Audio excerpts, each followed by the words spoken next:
So I take it you didn't have that tech available for me. No, I did.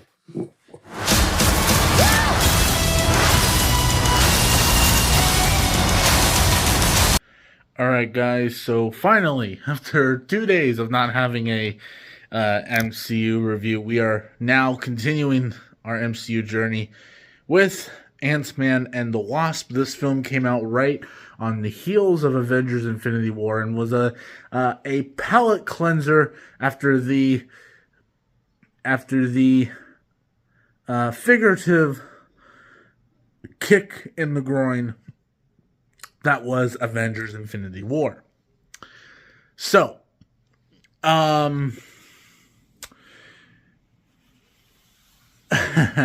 this movie is interesting because this is a movie that I understand exactly what its purpose is. I understand that it is meant to be a palate cleanser. I understand that it's a movie meant to kind of, be a let's have fun. Let's have a fun. Let's just have a fun ride. We just had a downer of a movie with Avengers and Avengers Infinity War. So let's just go for the ride. Let's go hang out with Scott Lang and his friends and family. Let's go have ourselves a good time and a good laugh. But man, do I hate this movie. Man, do I hate this movie so much. And man, watching it again, I really, really, really hit me more so why I do not like this movie. For me, this movie is just, it's just the most uninteresting thing. It is 2 hours of a movie where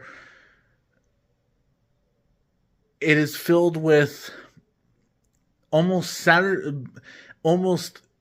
a bunch of things that someone could have written on the toilets in their bathroom in a week.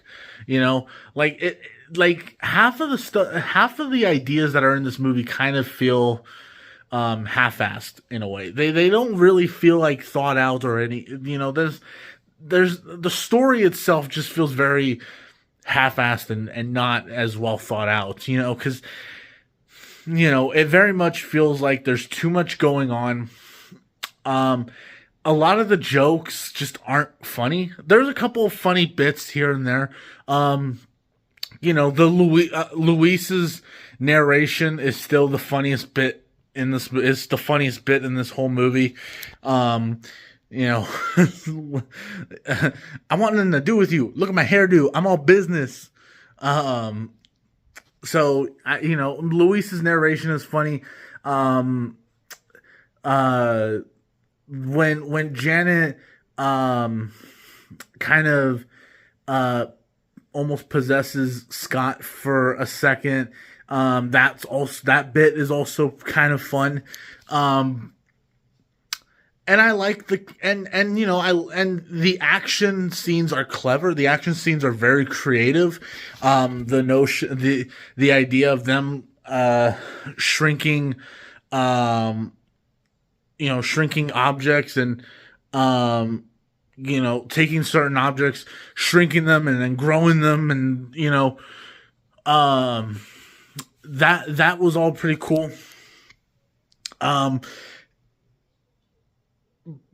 And there's a lot of interesting things that they do with the shrinking technology that's a lot more that's cool than what they did in the first film. But for the most part, there's just things story-wise that just kind of feel just so generic, and things don't add up and don't make sense. The Ghost character, I think, is great. I just don't think what they do with her towards the end is that interesting. Especially, you have Janet, who has been in the quantum realm this whole time. She finally comes out, and she just knows immediately that she can heal this girl. Like, she doesn't even know who this girl is. She has no idea what her condition is, but she can just touch her head and she knows immediately how to just use her powers to heal her. It just, that to me just made me go, like, it's, you know, like, it's stuff like that. There's little things like that, you know, and you know, there's the agents subplot, like, you know, the Jimmy Woo stuff, which, don't get me wrong, I like what they did with Jimmy, what they would eventually do with Jimmy Woo in WandaVision, but his role in this movie just feels like a Saturday Night Live sketch. Like, it really does. He's mostly in this movie to be a bumbling buffoon. That's really what his character's purpose is, you know. I always think of like the bit at the end. Like, there's a bit at the end that I just was watching it. I'm like, and it had me just taking off my glasses and going like, ugh. And it's this bit where, where Agent Wu goes, "You got away with it this time, Scott, but I'll be seeing you again." And then Scott Lang goes, "Where? Where will you be seeing me again?" And he's like around, you know, like, next time you do something, you know, I'm gonna catch you. You know, next time you do something bad, I'll be there to catch you. You know, and then he's like, "Oh, I thought you were inviting me out to lunch or something." No. Do you want it? Do you want to get lunch? No. Never mind. No. But do you want to? Like, it's stuff like that made me go, why? What was the point? Like, why have that there?